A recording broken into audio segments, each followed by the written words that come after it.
So what we're doing now, we're starting with mindset. And as you could see, and as I mentioned earlier, you cannot act outside of your belief system. So if you believe that making money online and you're not capable of that, or that other people like me who make money online have something that you don't, you simply won't act outside of these beliefs. So you have to change your mindset. So you have to realizing that making 3K a month in the next 90 days is so possible. It's literally just one or two high paying clients, which you need one or two yeses, and that will change your life. So I was an insecure, unconfident plasterer, and I actually got told when I was younger that I wasn't creative and I shouldn't go into marketing. And I've managed to grow a personal brand of over 130,000 followers, and also in that time scale an agency in marketing, which does over 10K a month. So I promise you, if I can do it, you can do it. I literally went from a plasterer, and this is in the last 15 months, I've managed to scale this quickly. And as you know, it's simply cause and effect. Everything in life is cause and effect. If you keep putting in the good inputs, which is having a strong mindset, a good offer, a willingness to learn, and consistent outreach, you will then start to get good output. And we cover all the good inputs in this video. So if you start to implement these, and there'll be action steps throughout, that is where you start to close clients, 3K a month, and have the freedom to travel the world. So what I'm about to explain to you will help you start to rewire your brain. And I'm not one for manifestation. I've rejected the whole thing for years. And I just know what I want and I take the actions. But actually, when I was a plasterer, I've realized I was kind of manifesting this life. But I'm going to show you the science behind it, the no bullshit science and direct, like step-by-step guide of how manifestation works and how you can rewire your brain. So it comes down to your paradigm, and everyone in the world has a paradigm. And your result of your life now is fully down to your paradigm. But what is a paradigm? So it's simply how you perceive the world. It's built up of every belief, assumption, view, judgment, and previous experience in your life. And you have millions, billions, trillions of these. For example, Marmite. Marmite is a thing. If you don't know what it is, it's like a disgusting product that you put on your toast. And they have Vegemite in Australia. But Marmite is a thing where it is just a thing, and their slogan was, you either love it or you hate it.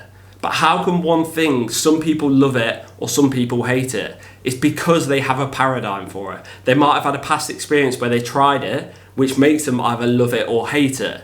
And that it acts like the way you act is because of your belief of this.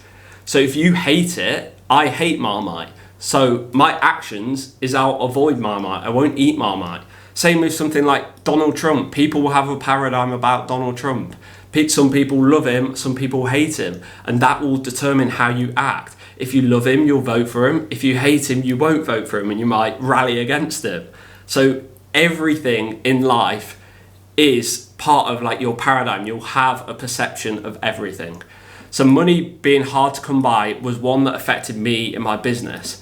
And it wasn't like I was a pretty middle class family, but it was just little things where it feeds into, for example, we went on a day out, my parents would be like, oh, we're not getting lunch, it's expensive to eat out, we've got to save money, so we've got to pack lunch. And it's not a big thing, but little things like that do change your perception. So then I had this mentality that money is hard to come by, and I kind of had to overcome this, because otherwise when I'm selling a service for like 3K a month, 4K a month, I'm going to think, who's going to pay that? That's so much money. And then I'll sell it like that. So it's really understanding your paradigms and fixing them essentially.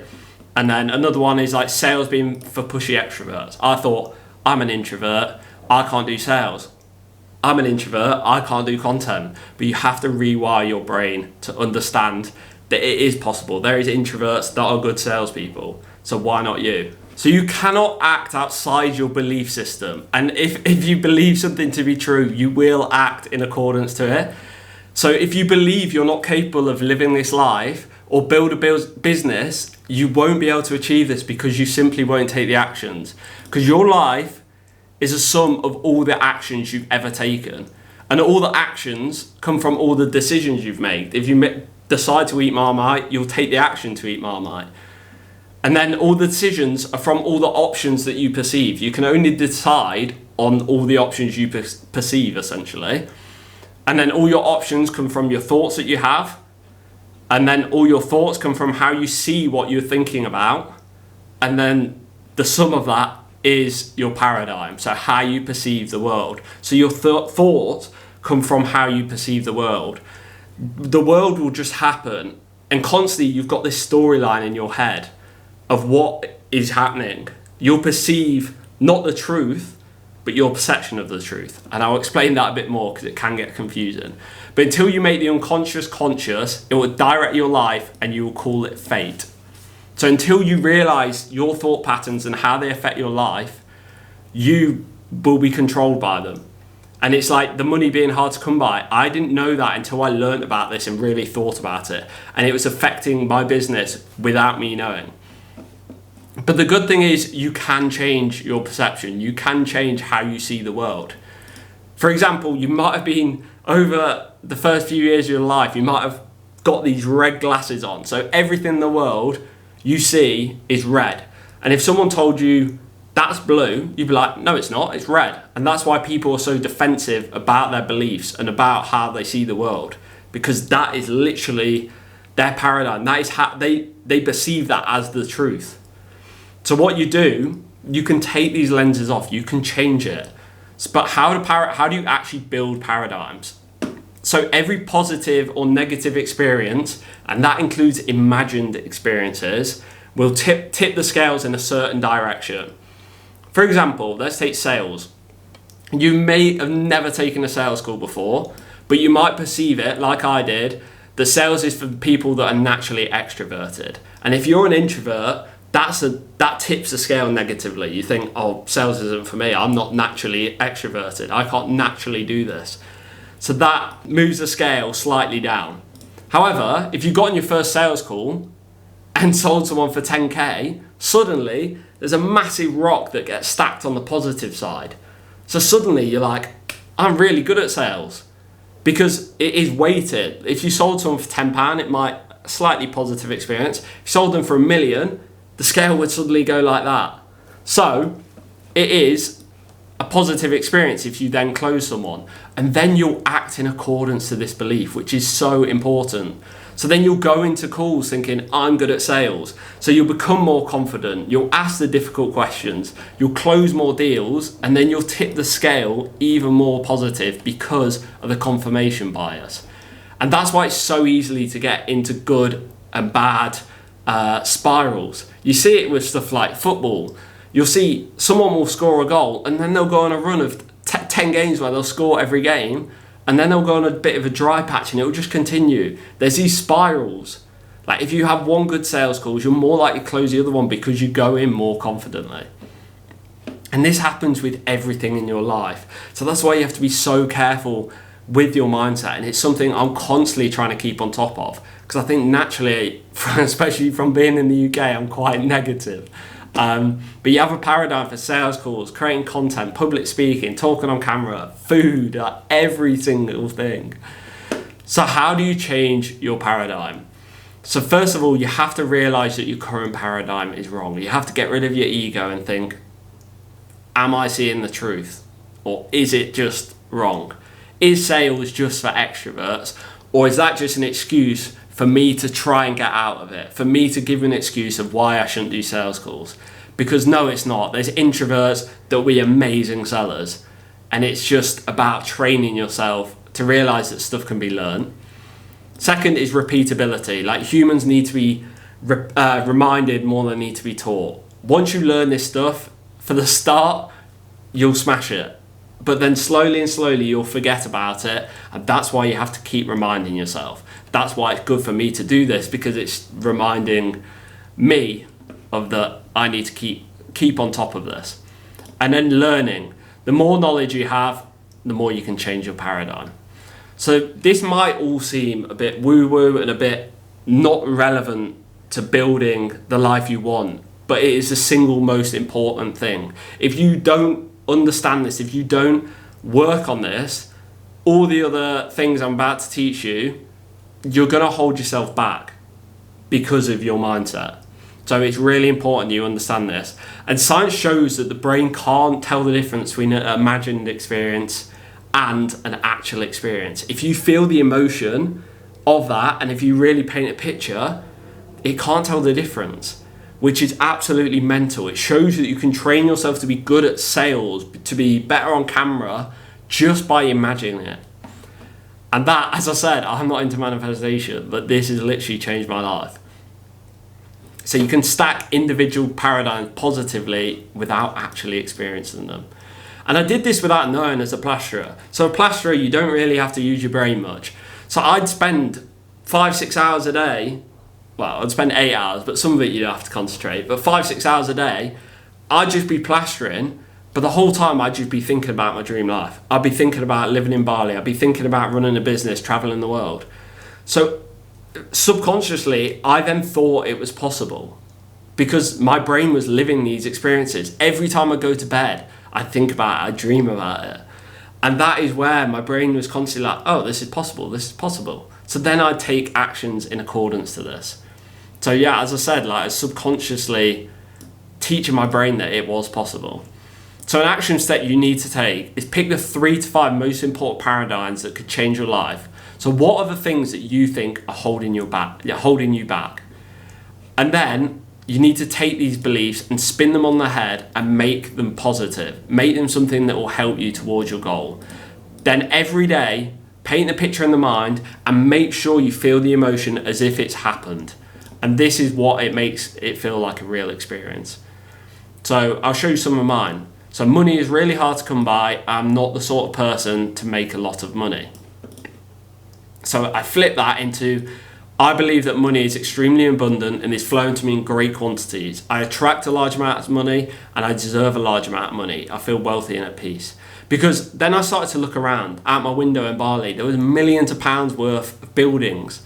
And then I looked at my industry, the health and wellness industry. It's over $1 trillion industry. So I needed like a 0.00001% to become a millionaire. There's so much money out there. You have to be loud and pushy to be a good salesperson. I'm naturally an introvert and I'll always be this way, therefore never a good salesman. And it's just not true. It's just, a lot of it is because your body don't want to feel pain, your mind don't want to feel pain. So you kind of come up with these excuses. So I'm a ruthless closer and I can calmly close any prospect if I believe it's within their best interest. I feel unshakable and confident. And then I'm extremely agreeable, which I still quite am. It's something I'm still working on. I don't want to make the prospect feel awkward on the sales call, and I don't want to put them in a painful situation as they may not like me. I've changed this to, I'm not afraid of confrontation in sales, and I don't think difficult questions are difficult to ask. My sales process is thorough, calculated, and rooted in confidence. I feel powerful. So doing this every day will start to rewire your brain. And to start with, just do a few, maximum like 10, and pick the main topics. So for you, whether it's believing that this life is possible, sales calls, outreach, any of those, you want to write it, your limiting belief, write the opposite, which is the positive belief, and also how it makes you feel. And you, as you are now, cannot achieve your dreams. You have to become this new person that can. So you have to focus on not the goal, but becoming the person that can achieve the goal. And that is one of the best things I've kind of felt throughout this journey. It wasn't about becoming a digital nomad or growing an agency. It was who I became in the process. I was too scared to be on camera and now I can talk on camera. I was too scared to go on sales calls, now I can talk on sales calls. So it's about becoming the person who can. So Joe 1.0 was unconfident, narrow-minded, too realistic and self-conscious. And then to become a 6-figure agency owner, I've still got some of these negative traits which are agreeable, but I've become more disciplined, a bit more open-minded, a bit more bigger thinker. But then to become the person I want to be, I have to be confident. I need to be disagreeable. I need to learn to be an extrovert on sales calls a lot more. And it's about moving between being an introvert and extrovert. So you have to become the person that can easily achieve these goals. And that's what you should focus on. So you want to write down the character traits you have now. These can be good or bad. So for me, agreeable, I'm pretty disciplined, I'm naturally an introvert, I'm pretty unassertive, and I'm not that much of a big thinker. All of these are ones that I've grown a lot. Like I was an extremely small thinker before, maybe I'm a medium thinker now. And then you want to write down the character traits of someone who has your dream life. What would they be like? So they would have the ability to be extroverted. They'd be able to hop on camera, they'd be able to hop on sales calls, be really confident, they'd be able to network. They'd be disagreeable. They'd be willing to ask those difficult questions, handle objections on sales calls. They'd be assertive. They'd be going after what they want. They'd be assertive on sales calls with people who work for them, not in a nasty way, but just having the ability for that. They'd be patient and they'd be confident. And the positive traits that you need here, that is what you need to learn to become you version 2. And it's not easy, but with the imagined situations and then also backing up with real life. So you can imagine being good at sales calls and keep doing that. But when the opportunity arises, you've got to hop on that sales call. You've got to be confident. You've got to ask the difficult questions to then back it up in real life as well. For me, when I was a plasterer, I was backing it up by filming and posting content. I solo traveled, which was big for me because I was really unconfident. Talking on camera in public, outreaching to businesses and hopping on sales call. Through all this, I became someone that could. And I promise you, when I was a plasterer, I couldn't. That person couldn't do what I've done now. I had to become a different person. And I started to stack the rocks thinking that this life was achievable. I started to stack all of those in the positive direction, which allowed me to then get this positive feedback loop, which was the internal feedback of feeling more confident, but also the external feedback of views, getting appointments, brand deals, and closing sales calls. And this created the positive cycle, which is this diagram here. So I'll zoom in case you can't see it very well. So the start is the belief. Who are you becoming? You intervene at this stage. You intervene at the thoughts and belief stage. So for example, anyone can get good at sales and it just takes a willingness to learn and practice. That is the belief. You then take massive action with these new beliefs. The consistent outreach, the actions you will then take are consistent outreach to book sales calls, and then you're going on the sales calls, willing to ask the difficult questions and handle objections. And because of this belief and because of the action is the reality where you're going to close more deals because you're doing the script, you're handling the objections, you're going in more confidently about your product. And that will become closing new clients, and then that will be feedback where, oh, I'm good at sales. So that will grow more into the belief of, oh, I am really good at sales. And then you take better actions to that. And as I said, it's this positive spiral. But you need to catch yourself because this works in reverse as well with negative spirals. If you think you're bad at sales, you go into a sales call all unconfident, you won't close them, and then the feedback loop is, I'm even worse at sales than I thought. And then finally is the standards. So you do not rise to the level of your goals, you fall to the level of your systems. So it's like this. If you're consistent, you'll have this slow upward trajectory. There might be little dips, but it's always going up because it doesn't matter how you feel. It doesn't matter what is going on in the day. You will take the steps towards your dream. Whereas if you oscillate like this, where, for example, fitness, you get to this low point, the pain, and you're like, look yourself in the mirror. I'm really out of shape. I need to smash the gym. Then you absolutely smash the gym for 3 months and you get up here, best shape of your life. But now you're comfortable. Oh, I'm in shape now. Like I can chill a bit, I can eat what I want, I can start drinking, I can slack, I don't need to go to the gym much. And that is where you start going down again. And then you'll have this period where you don't work hard and then you're back to square one where you're in a really bad shape again. And it's just this cycle of never going anywhere. Whereas actually, if you're consistent, so you've got no clients, so now you might have no clients. You might push for a month, really push while you're in pain, and then you'll get to comfort, get one client, but then at some point you're going to start declining because you're not putting the work. So that is why you have to set standards you will never breach. It's better to be consistent, like slow and consistent, than this up-down.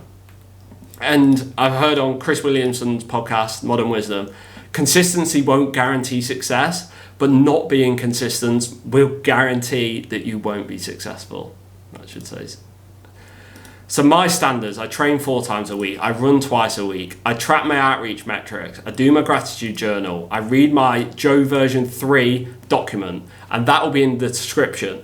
This is a document I read every morning, which has the affirmations, who I want to become, my journey. I can quickly show you now. And this, you can create your own. So it has my aspirational people, has things to remember, has my daily ritual, has what lifestyle do I want. So every day I visualize this. And it has, what is my legacy today? What have I done? I went from literally a plasterer down here, lost at uni, plasterer, to then earning, this needs updating, but then to earning and managing a agency. And what is the story continue? What is my goal now? And that's 100k a month. I've got my manifesto, I've got everything about my life in the future, I've got my goals for 2025, I've got my routine, and then I've got all my affirmations. I've got quite a few, but I read them and imagine them every morning. And if you want that document, it is in the description, and then you can obviously create your own. So you have to set your own standards that you won't break, and you have to make them realistic. Obviously you want them ambitious, but you want them something that you do every day or every week without fail. It's better to be consistent than have these little sprints where you just get nowhere because you're up and down. And then you want to make these achievable for 12 months and don't get trapped of just doing the short periods. But that was the mindset. So the key takeaways is you cannot act outside your beliefs. Control your beliefs, and then you will control your future. Consistency is better than motivation, and focus on becoming the person that can achieve your goals, not just the goals themselves. But as I said, you can have access to the exact document, and then you can read that every morning, and that will set you on the way to then implement all the skills I'm about to teach you.